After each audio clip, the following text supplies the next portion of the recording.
కాస్త మీ ఎమోషన్ ని పక్కన పెట్టి ఒక్క క్షణం ఆలోచించండి. నా నాపక మిత్ర వెళ్ళనివ్వు.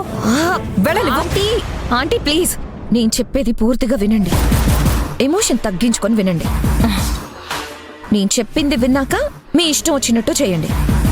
అప్పటికి వెళ్ళాలని అనుకుంటే వెళ్ళండి, నేను అప్పుడు ఆపను.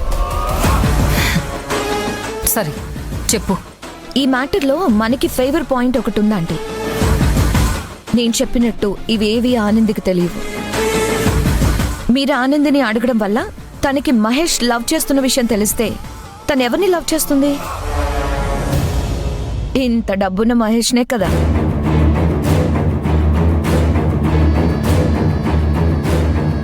సో కొన్నాళ్ళు మీరు కూడా అంకుల్ లాగా ఏమీ తెలియనట్టు ఉండండి. మిత్ర ఏంటి నువ్వనేది? మహేష్ ఆ పల్లెటూరు దాన్ని ప్రేమిస్తున్న విషయం అంకుల్కి తెలుసా?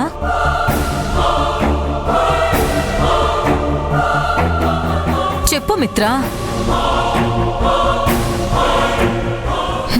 అవునా ఆంటీ, తెలుసు.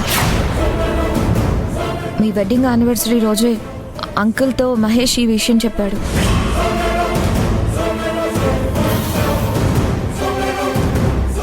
ఆంటీ, ఇది మీరు కన్నీళ్లు పెట్టాల్సిన సమయం కాదు.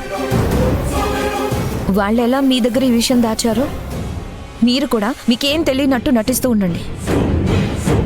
అలా ఉంటూ ఆనందిని ఈ హైదరాబాద్ నుంచి పంపించేద్దాం. అది కూడా మనం పంపించడం కాదా ఆంటీ, మహేష్ చేతే దాన్ని పంపించేలా చేయాలి. అదెలా సాధ్యం? నా దగ్గర ఒక ప్లాన్ ఉంది. మహేష్ ఆనందిని అశ్విన్ ఇంట్లో ఉంచాడు. దాంతో నేను ఒక డ్రామాకి కర్టెన్ రేస్ చేయాలని చూస్తున్నాను. నేను అడిగినప్పుడు నాకు మీరు సపోర్ట్ చేస్తే చాలు. మిగతా డ్రామా అంతా నేను ఆడిస్తాను. ఆనంది అనే దరిద్రం నా కొడుకు లైఫ్లో నుండి పోతుంది అంటే నేను ఎంత దూరం వెళ్ళడానికైనా సిద్ధంగా ఉన్నాను.